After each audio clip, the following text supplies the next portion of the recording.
What if Izuku was an Uchiha descendant? How would this change impact the My Hero Academia universe, and will Izuku still become a hero? Find out in today's What If video. However, before we get into that, I just quickly want to say that this dope artwork was made by the channel artist herself, Ikira on Instagram, whose link will be down below. And also, a huge amount of people who watch the channel are not subscribed. So if you're not subscribed, what are you waiting for? Just click the red button, click the bell icon, and the like button to help this video do well in the algorithm, as it only takes 1 second and creates a massive impact. Also, help me reach that goal of 100k so I can flex that 100k YouTube plaque to everybody. Anyways though, if you enjoyed the video at any moment, then share with a friend. And that said, let's get started. Hey Ross, sauce it up.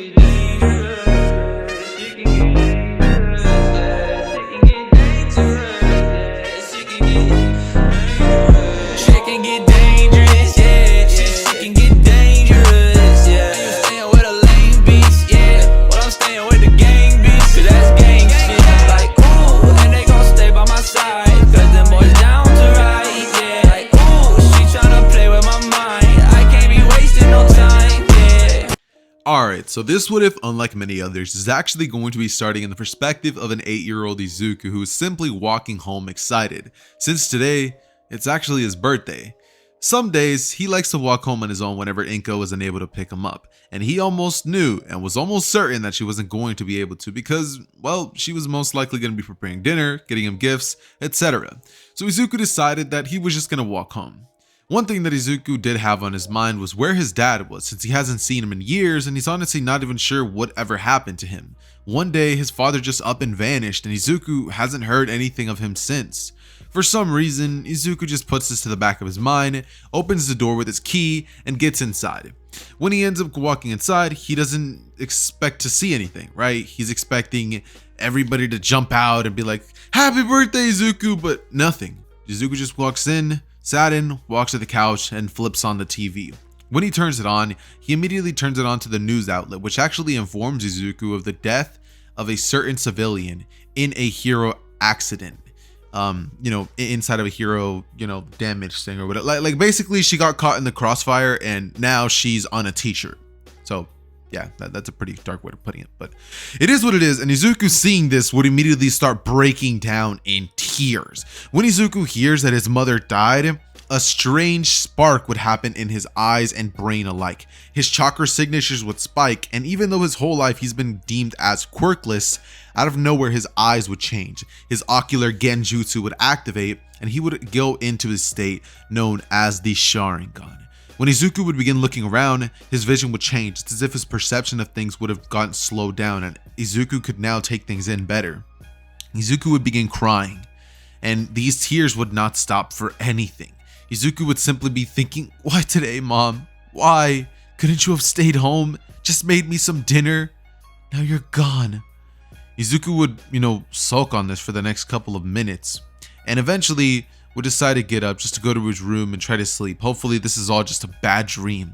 Izuku walks past a shelf, and it's on this day where he walks past a book that Inko's always had inside of this glass cage. It's an old relic, one that never tarnished, never got old. Izuku always found it strange, but he never really did get interested in it, seeing as Inko didn't understand the writing, and Izuku never did as well. And that is because only an Uchiha member with the Sharingan will be able to actually read this text, because this book had a seal placed on it hundreds, if not thousands of years ago, before when chakra was still around and people still used it. As time went on, chakra ended up turning into something alike of quirks, like chakra ended up turning into something completely different, and the world started relying on quirks as that became popularized in popular media and stuff like that. So when Izuku sees this book, he's like, "Huh?" And he begins taking off the glass cage. He begins flipping through it, and he immediately reads text saying, "If you are reading this, you are an Uchiha member." Izuku immediately questions, "Uchiha?" But from here he continues reading and ends up finding out that he apparently is part of a bloodline of powerful shinobi, warriors who back in the day used to fight against other clans with amazing abilities, showing out fire, water, earth. They had these incredible powers at their disposal, powerful enough to bring down meteors onto the earth. They were gods among men. Izuku reading this would be wondering if he is truly an Uchiha. quirkless loser like him? No, that couldn't be. And I'm about to explain how this is possibly the case whatsoever. Inko is actually a descendant of the Uchiha clan herself, and this book would have been passed down for generations, thousands of years, which would eventually end up just being inside of their household, something that they kind of keep around as a precious relic, just being handed down. Nobody in the world's ever exactly been able to read it due to the fact that they don't have the Sharingan, so its value is pretty much nothing.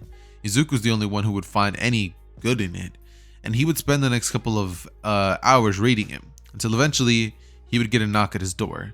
This would be child care services, which would end up informing Izuku that due to the fact that his father isn't around, his mother isn't around, and he has no immediate family relatives nearby, he's going to be put into an adoption center immediately. Izuku would simply just look down, coming back to the realization that his mother, she's gone. But what could Izuku do? These are the cards that fate dealt him, and this is all he can do. He would end up going with them, and for the next couple of years, Izuku's life would not be easy. It's hard. Challenge after challenge after challenge. Izuku, however, would swear that one day he would become powerful. One day he would become a great hero for his mother, because that's something that she herself probably would have wanted if she found out that Izuku had powers like these. And Izuku vows to make his mother proud as one last gift to her. As every year on his birthday from now on, Izuku would simply be saddened, almost as if he didn't ever want to acknowledge it. It's as if it was a day that Izuku wished he could just remember. He wished that it would have never happened, but he can't just get over it. This thing just puts a mental roadblock in his mind, and it's as if Izuku just can't forget about it. It's hard, and it would trouble him for many, many years to come. Eventually, Izuku would end up being adopted into a family of rich people who were looking to find somebody with a powerful quirk in an orphanage, seeing as their own attempts to have a kid failed. The man's seed it was flawed. It was flawed. But Izuku would eventually end up being adopted into the family. And the purpose for this is because they want to turn Izuku into a hero. This would be about 3 years afterwards, and Izuku, by the time of his birthday, would have been 8 years old. He would have been training on basic chakra control for these past couple of years, and having abilities such as being able to walk on walls and water, as well as shoot out fire attacks, definitely intrigued this family. They were thinking that Izuku could become a very powerful hero with the right guidance, and being the parents, they'll definitely be seeing a bit of that money as well. So that's kind of the selfish goal that these parents had in mind, but regardless, they ended up putting a roof over Izuku's head, they fed him every day, and they ended up taking him to a private school, which Izuku would end up attending. For the next couple of years, Izuku would try his best to fit in, being alongside another student by the name of Tenya Ida, who was always a stick in the mud from what Izuku could see. Never really did try to ever get along with him, or ever try to even talk to the kid. At one point, the boy tried to say his name, say that, his name is Tenya Ida, yada yada yada, but Izuku just didn't really want to associate himself with somebody who behaved the way that Ida did. So he kind of just kept to himself and trained every single day, to the point where he would almost break his bones. He would go to the gym, he would do calisthenics, he would do basic chakra hand sign training using the book every single day to improve his techniques, and he would do everything and anything in his power in order to get stronger, just get that upper hand so one day Izuku could become that pro hero that he had always wanted to be. This is all that's been on Izuku's mind, and now he's starting to put the picture together. He is an Uchiha descendant, and it is in his bloodline, his very being, to be powerful. This is something that Izuku will strive to reach, and he is doing a very, very good job, ending up mastering the basics of fire style and lightning style early on. And as you guys can see from the thumbnail, he is not exactly going to be Sasuke's reincarnation, but he is going to be having a couple of Sasuke's traits, as well as many other very powerful Uchiha members. Izuku would kind of wish that he wasn't part of this world, and that's kind of going to put into what his Mangekyo ability will be if he ever does unlock it, just depending on how I feel, you know what I mean? That said though, Izuku would end up working on things such as Genjutsu and stuff like that, using his Sharingan and also practicing his martial arts as well as Taijutsu to get ahead in terms of his strength and his peers and all that stuff. Izuku would be regarded as a very, very good prospect entering UA and would actually get in via recommendation instead of actually having to take the entrance exam. Unlike Ida, he got in through recommendation because of his high marks and his potential to become a hero later on in life. It's almost as if Izuku had multiple quirks, and the quirk doctors were never able to diagnose it. Izuku would actually be asked what his quirk should be called, and he would end up informing them that he would like his quirk to be called Chakra. Yeah, Chakra. It sounds perfect. The doctors would question why, and Izuku would say that he just likes the name. They would say, sure thing, and from here, that's what Izuku's quirk would be known as. He would end up going to take his entrance exam, and he would end up getting in relatively easily. Izuku would be more of the silent type prodigy, where on his mind was simply getting stronger, getting stronger, getting stronger. Not focused on having friendships, not focused on having any other goal than just becoming the #1 hero and surpassing All Might someday. That's all that's on Izuku's mind, and that's all he's striving for. Izuku to this point has not lived the happiest life, but at least he has power, right? Power will make it all go away. Power will make Izuku happy. That's what he thinks, but he's in for a very rude awakening if he tries to go by life with that type of philosophy. Izuku continues on with his day-to-day life activities until eventually the first day of UA Academy would end up rolling around the corner. When Izuku would get ready in the morning, he would end up taking a bus there, and when he would arrive at UA's doors, he would walk inside to see a blue-haired boy known as Tenya Ida and Bakugo Katsuki arguing over Bakugo having his feet on the chair. Deku would go to the back where he would sit down and stay silent until that of their sensei would stand up and inform them that they are very, very much late on being quiet. Izuku just be sitting there in the back, and when Aizawa would inform them all to grab these and go change, Izuku would be the first one to get up silently, grab his change of clothes, and walk towards the locker rooms. As Araka would ask, why they're gonna miss orientation. Aizawa says that they don't need something as goofy like that. They have 3 years to become powerful pro heroes, and they're not gonna waste a second on it on some ceremony telling them how great they are so they could fill their heads up with these ideas. Life's not fair. Go change now, Aizawa would say. The class would all groggily go and do so, and eventually when they make their way outside, Aizawa would toss the ball towards Bakugo's direction as he would catch it, gripping it tightly in his hands before screaming, "Die!" and throwing it about 756 meters, which would impress the rest of the class, leading to Mina Ashido actually saying that looks like fun. I can't wait. From here, the class would be excited as Aizawa would say, "Fun? Fun, you say? Alright, the person who comes in last place is going to be expelled from UA, effective immediately." Everybody after hearing these words come from Aizawa's mouth would be very, very shocked and just be like, "What? You can't do that." But Aizawa would turn to them before saying, "I can do what I want. I run my class the way that I see fit. Is that a problem?" Before looking at them and telling them that anybody who does have a problem can just be expelled immediately. Izuku would stay silent, and immediately when it's his turn to go throw the ball, what Izuku would do is essentially just grip the ball and using his chakra to enhance his strength would throw it as far as he physically can. That's all Izuku could do after all. Eventually, the rest of the events would go by and Izuku would blow by them using his chakra abilities to actually get the upper hand on every single person. Everybody would be shocked at Izuku's powers. So far, he was able to display fire, lightning, and water. It's almost as if he has 3 quirks in one. Todoroki would be very keenly interested in Izuku just due to the fact that he also has 2 quirks, and he's thinking maybe Izuku was brought up the same way that he was, but he couldn't be further from the truth. Izuku wasn't brought up in the same way that he was being trained by his father and actually having a family. Izuku never had one from the start, and the one that he does have, it's only using him for money. Even Izuku knows that, but they are kind of entitled to it after all. With all the money that they're spending on him, Izuku has already made it a point that once he grows up, he'll give them back every cent with interest. And so Izuku would end up finishing this section of the quirk apprehension test and would end up deciding to simply stay quiet as he walks off home. A bunch of the people from class 1A would end up asking Izuku, "Hey, that was some awesome quirk." Kirishima would say, "Yeah, manly." And from here, the class would begin hyping Izuku up, but he would be like, "Yeah, thanks guys," and walk off. People would wonder why he's so quiet and kept to himself, seeming to be similar to that of Todoroki at the beginning episodes of My Hero is kind of what Izuku's portraying himself as. And it's a pretty good comparison, honestly.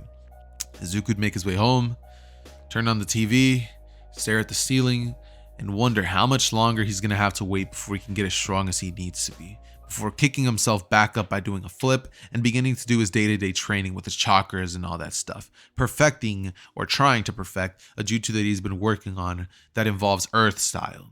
Izuku would be working very hard during this time and would eventually decide that he is going to simply just do whatever it takes to become as powerful as he needs to be, reading up more on the book to the point where he knows that book front and back. And when it comes to the way to achieve the Mangekyo Sharingan, all that Izuku was able to get is a strong emotion. It doesn't actually end up having the part of killing your best friend, because that's a little overkill in the My Hero world. If he did that, he'd pretty much be thrown in jail, and I don't think we want that for the quote-unquote future pro hero. So instead, what I'm going to be having happen is Izuku would simply go on with his normal day-to-day activities at UA until eventually the day where All Might would bust in the classroom like a normal person would happen.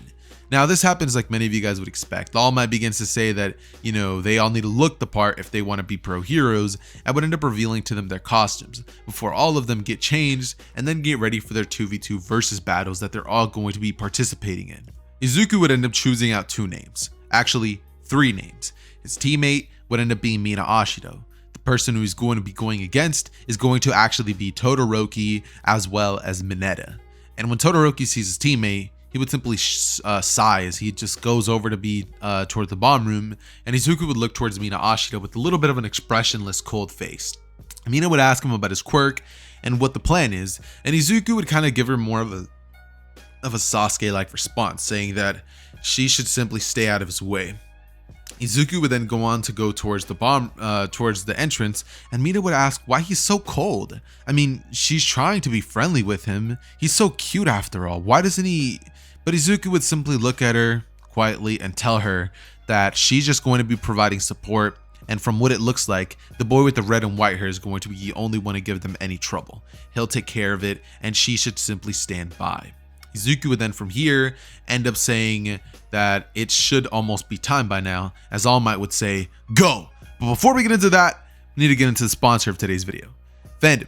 As anime fans, we love to show our support to our favorite shows by rocking anime apparel. But something I'm pretty sure we can all agree on is it's so expensive. So I've partnered up with Fandom to bring you all affordable, high quality anime merch that you are sure to love. And if you use my code ZETHER at checkout, you can even get an extra 10% off the already affordable merch. Keep in mind, it does come from overseas sellers, so its sizing is going to be different since it's overseas. That said, let's get back into the video. Izuku, after hearing All Might say go, but decided to take a different approach, climbing up the side of the building using his chakra to pretty much grip onto the sides and walk all up on it. Everybody who was watching this would be very shocked at Izuku, except for that of Momo and Todoroki. Well, not Todoroki since he's not watching this happen, but Momo, seeing as she watched this happen in the recommendation exam. So when Izuku was doing this, he would end up opening the window that they're all in, and what he would end up doing next is as soon as he opens up, he would see Todoroki shoot a giant geyser of ice at him.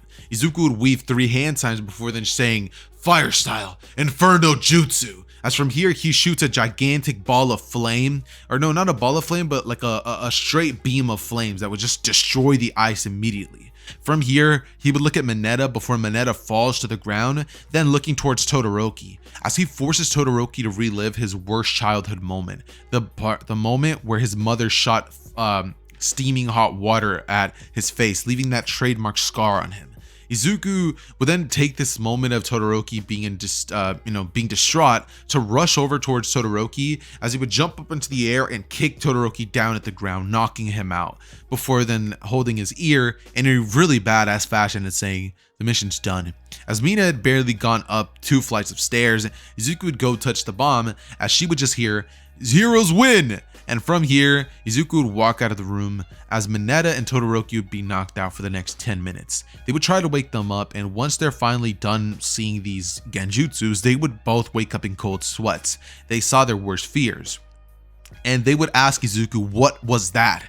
With Izuku saying that he did what was necessary to win the battle without causing them any harm. Todoroki saying if he's trying to get into, if he thinks this is some kind of joke, you can't just go prying into people's minds like that.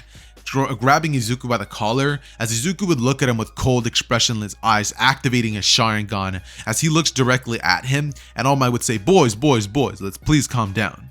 separating the both of them before then going on to tell everybody that they all performed very well.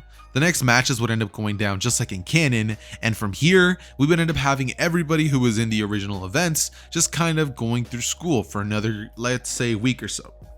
Eventually, Aizawa would end up announcing that they're going to the USJ, and once this is done, they would all be handed permission slips. The day would end up arriving, and everybody would have ended up being told by their parents, yeah, I don't see why not, go be a hero, kid, and everybody would be on the bus. They'd all be discussing who has the most powerful quirk, and since they didn't see Todoroki display this incredible usage of his quirk this time, they actually all end up saying that Izuku probably has the strongest, if not Bakugo with his incredible explosion quirk, just saying that he's a bit of a stick in the mud because he's so mean. Bakugo would be like, what was that? And Tsuyu would say, see? He's so mean. From here, they would arrive, and 13 would end up explaining to everybody that, you know, they're all gonna be pro heroes someday and they need to be careful with their quirks, saying that it could be dangerous and they don't know what their quirks could do in, you know, dangerous situations. That said, everybody would acknowledge this, and eventually a black portal would appear in the middle of the stadium. As Izuku would look towards the direction of the portal opening up, and he would think to himself that these are probably fake heroes. Aizawa would jump down saying, those aren't fake heroes! And as soon as Izuku sees that, he would have tried to go into action, but Bakugo and Kirishima jumped up before he could do so, getting teleported away, leading to the rest of his classmates and he himself being teleported out of there as well, as everybody would end up landing in their same original spots as in the original canon, and Izuku would look around before saying, what? That fast? I couldn't even react. What is this? But from here, we would end up seeing Tsuyu end up saving him and putting him on the boat, as Izuku would begin looking around and being like, thanks Tsuyu, I really needed that. And from here, he would end up diverging a plan alongside Mineta and Tsuyu of how to get out of the situation. Izuku weaves a couple of hand signs and water dragons would appear out of the water, as they begin to simultaneously attack everything that's breathing inside of the water, destroying everything and anything in its way, as Izuku would smile thinking to himself that that's it. He's getting to these villains and he's going to be destroying them all before they get the chance to harm anybody. And that is something that he will promise. From here, Izuku would then end up using his abilities to pretty much jump as far as he possibly can back onto the mainland, as Tsuyu would grab onto Mineta and do the same. When he ends up arriving, he would get greeted to the vision of his sensei, Aizawa, being crushed by the Nomu.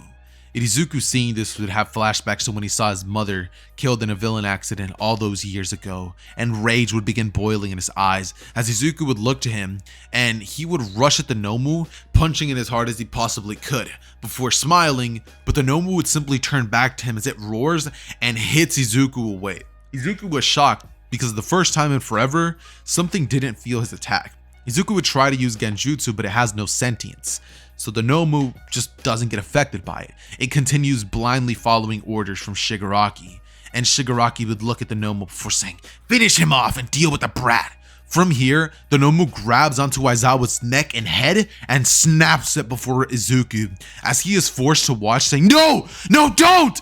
But Aizawa would fall dead to the ground as the Nomu would have snapped his neck. From here, Izuku seeing a villain murder someone before his eyes would begin having flashbacks to when he was a kid and think back to how badly his mother should have been murdered, how much pain she probably was in, being too weak to stop his mother from dying, being too useless to stop his teacher from dying before him. Izuku's eyes would begin having blood spurt right out of them as the Mangekyo would appear in both eyes simultaneously, and Izuku would say, never again. I'm done being useless. He rushes in at the Nomu, and from here, as the Nomu would punch him, Izuku's body would fade out of existence in a similar fashion to Kamui, as the Nomu was unable to hit him. And from here, Izuku would then go on to use a bunch of taijutsu attacks to simply begin to decimate the Nomu, until eventually, Izuku would open one eye and say, Amaterasu! Burning the Nomu out of existence as it just becomes cells and it dies. And Izuku would then learn to look at Shigaraki before then saying, you're the reason he's dead, and you're gonna pay with your life. Shigaraki would take a couple of steps back, terrified, looking at the kid saying, you can't kill me, you're a hero. Heroes aren't supposed to kill. And Deku would look at him before saying, "Not this one," unsheathing a sword that he has as he would rush into Shigaraki and cut off both hands, before then weaving hand signs and burning him with a fire-style fireball jutsu, before Shigaraki's body would fall limp to the ground and dead. At this moment, Kurogiri would end up actually appearing and simply uttering, "Master," before teleporting out of there before Izuku could do any damage to him. Following this, All Might would arrive at the scene, and seeing Izuku had just killed a villain, as well as destroyed the Nomu, basically killing that as well, All Might would look to Izuku as he would put a hand over his shoulder and tell him that he should have never done that heroes are not allowed to kill, it's illegal, you're not supposed to do that the school is going to have to heavily reprimand him for this, as he holds onto his shoulder and tells him that he hopes he's happy with the consequences. Izuku would turn to All Might before telling him, "That damned villain killed Aizawa in front of me. What was I supposed to do? Let him get away with that? They both deserve death. Prison wouldn't have been enough for them." All Might would look to Deku before saying, "I understand that, young Midoriya. I've seen my fair share of death working in this line of duty, but you have to get used to it. This is something that is non-negotiable," telling him that he should go, before, holding onto Izuku's shoulder, and Izuku would rip All Might's hand off before saying, "No, I'm not going off. This hero society is twisted, dark, corrupt. You allow villains to run loose in the streets. Even the villain who killed my mother broke out of jail, and he's out there somewhere. Nobody's doing a thing about it. But I'll find him someday, and the rest of the villains that I'll ever run into, and I'll snap their necks like twigs, just like they did to Aizawa sensei and my mother." Before All Might would say, "Your mother died to a villain incident. I'm sorry, young Midoriya, but I can't allow you to get away." And Izuku would place All Might under a genjutsu so powerful that All Might would simply stay there standing still, unable to do a thing, as Izuku would pretty much end up getting out of that situation, knowing that if he stayed any longer, he was probably going to be thrown in jail. From here, Izuku would look at the time, look at his hero suit, and he would look at his watch before saying, "Looks like there's no turning back now. Being a hero, that's out of the picture. I'm done being a hero. I'm done playing games. These villains don't deserve to live. I'll become an anti-hero who will save the society single-handedly. It's my duty as an Uchiha. Power is the only thing that will matter." Izuku would go off into the shadows and begin training day after day after day, jumping from city to city, until eventually he ends up running into a man that wears a red scarf and uses blades just like he does as well. Running into him, Izuku would have just finished killing a villain in the alleyway who had just tried to kill a bunch of other villains, who was known by the name of Dabi. And Izuku did this easily, using his water quirk to cancel out Dabi's fire, and he was able to easily rush over to him and kill him by using his ability of Kamui to appear behind Dabi in a flash, essentially rendering him useless. And Aizawa was watching, no, not Aizawa, but Stain was watching the whole thing go down. So Stain, seeing this, would say, "What are you doing here, kid? That's my job. Stop trying to kill off everybody. There's no fun for me." Izuku would turn around to see the shadows, and using his Sharingan would immediately be able to see Stain. Stain rushes in at Izuku before asking what he is. Hero, villain, anti-hero, what is he? Izuku would dodge each and every single one of his sword strikes with ease, before dodging and then pretty much parrying with his own sword, before then thrusting and almost hitting Stain, as Stain would be shocked at Izuku's strength and speed. Izuku would then look at him before saying that he's not a hero nor a villain. He is what this world needs to surpass itself. This whole notion of not killing villains and allowing them to do their actions again every single time is corrupted. Hero society is not what it once was, and that he needs to do something about it. Stain, listening to these ideals, would say, "You're absolutely right, kid. Hero society is nothing but a plague nowadays, and there's something needs to be done about it." Izuku would say, "I couldn't agree more." And from here, Izuku would ask Stain, how he operates, with Stain saying that he gets rid of all the fake heroes in the world, city by city, plunging at least 7 before moving on to the next, with Izuku saying that his goal isn't to simply murder heroes, it's to murder villains. Stain would look at him and say, Well, then I guess we'll have to compromise. Meet each other in the middle. You kill all the villains. I'll kill corrupt heroes. And Izuku would look at Stain before saying, got a deal, buddy. Before he and Izuku, for the next following months, would begin to go on a killing spree. Izuku taking out as many villains as possible and lowering the crime rate by a significant amount, because now villains are beginning to be terrified, knowing that if they do something, a crime, and Izuku finds them, they are dead. Like, there's no ifs, ands, or buts about it. It could literally be something as petty as robbing somebody on the street and not even killing them. Izuku will literally kill you. He does not care. And Stain, you could be a hero like Ida's big brother or Manuel, and you will get killed just because you're a hero and you're not All Might. So both of their views would begin getting corrupted as the time goes on, and Izuku would get more and more powerful as the days would go by, eventually becoming even more adept with his Mangekyo Sharingan. And eventually Izuku would begin noticing that his eyes, something about his eyes is off. It's as if his vision is beginning to be impaired. As the time goes on and the more and more Izuku uses the Mangekyo, he becomes blind in his eyes. Izuku would decide that he's going to be needing to do something about that before it gets worse and he becomes blind entirely. So what Izuku decides to do is to essentially go back to his old family home, where he would end up grabbing that book that he had so long ago and looking into that. He would end up, with his Mangekyo Sharingan active, be able to read text that was never visible to him again. And this text would end up telling him about how he needs a brother or somebody to take the eyes of. Because if he doesn't have that, it's basically, you can't, how do I put this? You can't do anything unless you have another pair of eyes.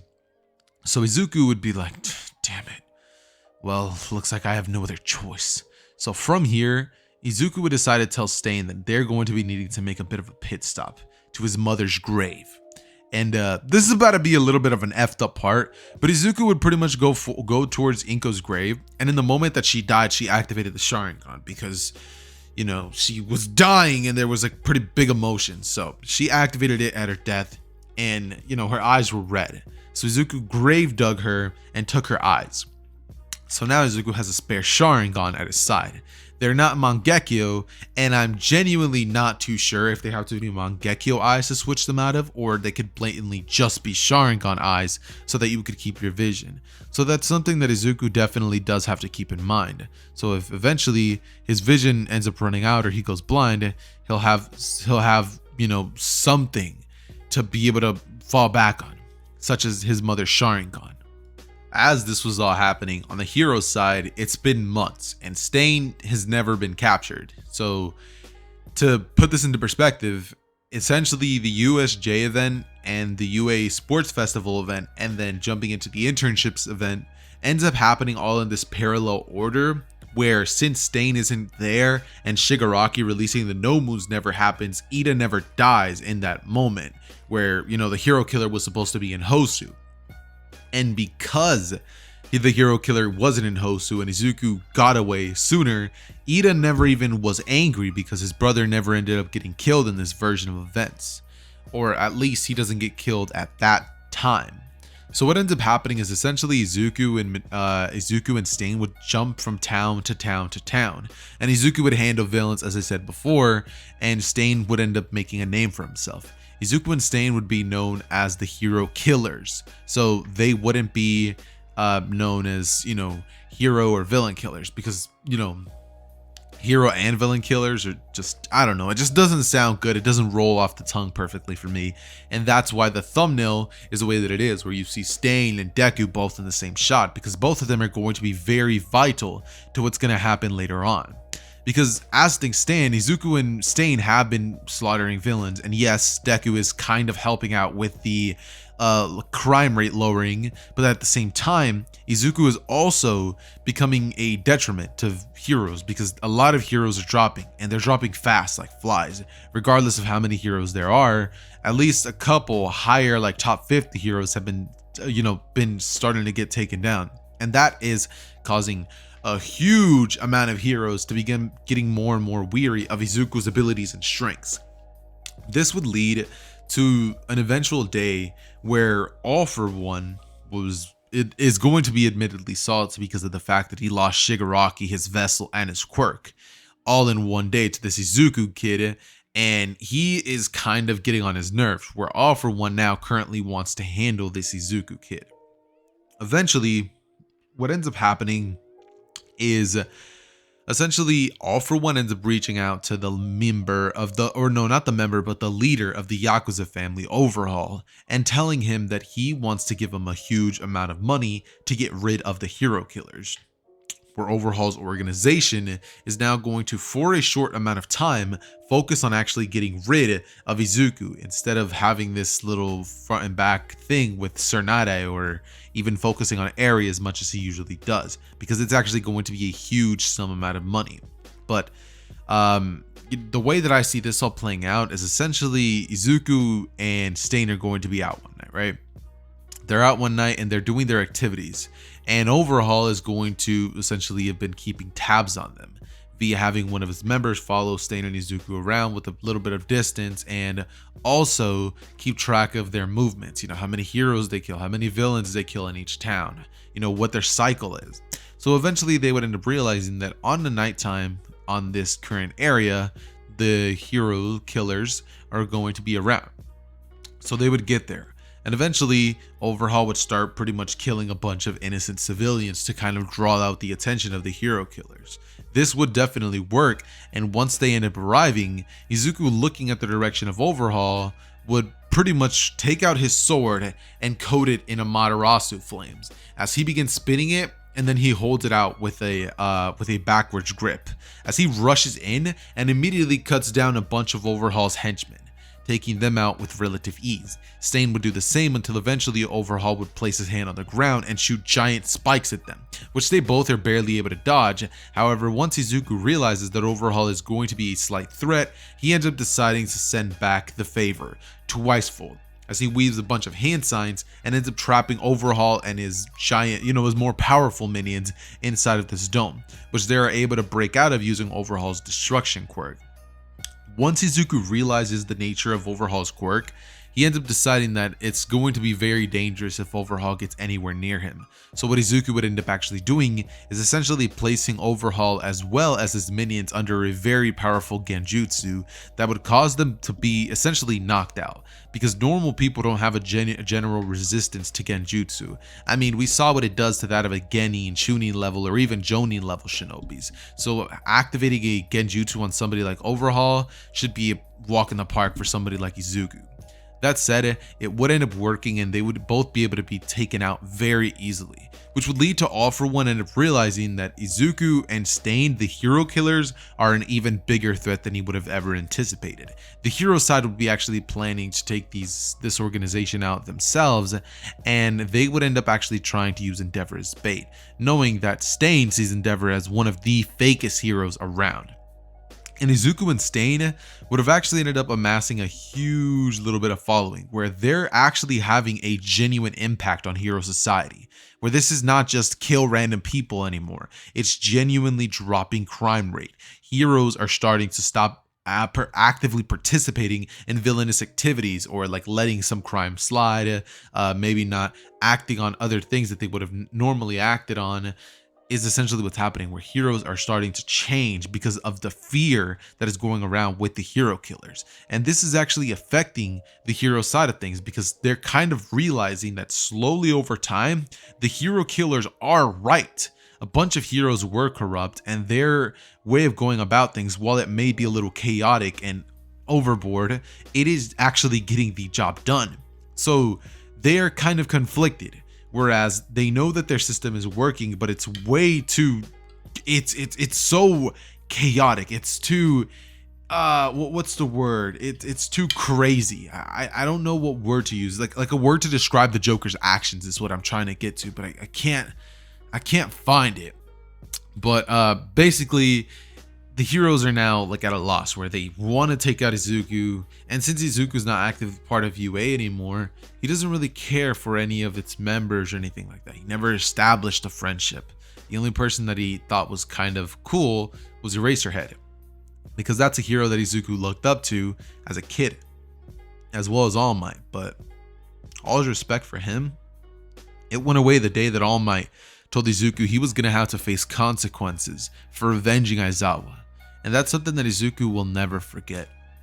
So what would end up actually happening is essentially All For One would end up being tired of having other people do his dirty work for him. So All For One would reveal himself in the shadow of the night in a random city where Izuku and Stain would be at. He would begin doing a bunch of killing, and he would release Nomus onto the scene. Izuku and Stain are not worried about the Nomus because their goal isn't to exactly save a bunch of people. Their goals are to, take out the villains that are currently doing this stuff, which would definitely be All For One and a bunch of random, villains that he has with him. Izuku would immediately be able to use his Genjutsu attack on them, and when he looks at All For One, it's almost as if All For One has this strange ability to negate it. One of his quirks actually allows it so that All For One doesn't exactly have to look at Izuku. So Izuku doesn't have a way to place All For One under an ocular Genjutsu, because keep in mind, this man All For One doesn't even have any eyes. So that's not gonna work. So Izuku instead tries hearing Genjutsu, but All For One has a quirk that can essentially negate that and cancel Izuku's ability to even be able to do that in the first place. So once this is all revealed, Izuku decides that, alright, it's going to be a good old-fashioned brawl then. And so All For One would begin speaking to Izuku, saying, it wasn't easy to get another successor after you killed the last one, but you could be a successor to me. And what would you say to joining me? You and your partner. You could work alongside me. We'll become powerful, and the strong will rule in my society. Izuku would laugh before saying that he doesn't want to rule the society, he wants to make it a better place. And if he has to go through it with radical means, he will. That's the word I was looking for. As All For One would say, a shame. Well, then I guess I'm gonna have to do this. As he shoots spiky tendrils, the black ones, at Stain's direction, which would pierce him directly in the heart. And Izuku would turn to his partner Stain, saying, "No, Stain!" But Stain would fall to the ground, and his sword would fall on the ground. As Izuku sees this, he picks up Stain's sword and holds his own. And Izuku would immediately be like, "No, no, no!" As he activates his Susanoo, and it would actually end up being a red one, just like Itachi, but more of a crimson dark color.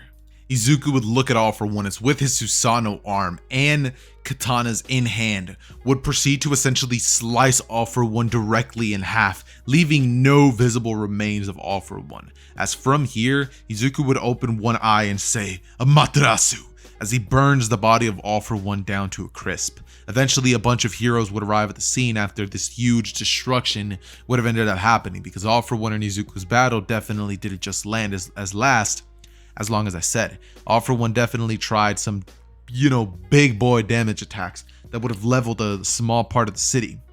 And once heroes arrive, one of the heroes on standby would actually be All Might, who would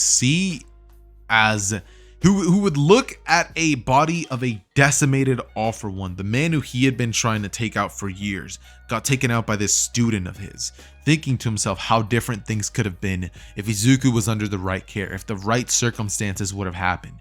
Because now, Izuku was forced to look at all these heroes who surround him, and he has to make the hard decision of taking them out or taking himself out. So what Izuku would do is essentially use Kamui to get himself out of that situation, and he would also grab Stain's body as well, burying it in the Kamui dimension, where Stain's body would subside there for the rest of his days, and Izuku would continue being the hero killer, a lone hero killer, using his influence through the shadows to eventually help Hero Society so that fake heroes become a rarity, and villains as well become a rarity.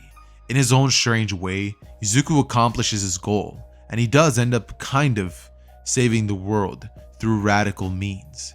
It's a strange way to end this tale off, but it is what it is, and I personally enjoyed the way I went about this story. I honestly could have gone the hero route. Izuku would have changed, had friends, and oh my god, he changed his ways, but I genuinely wanted to do an anti-hero Deku.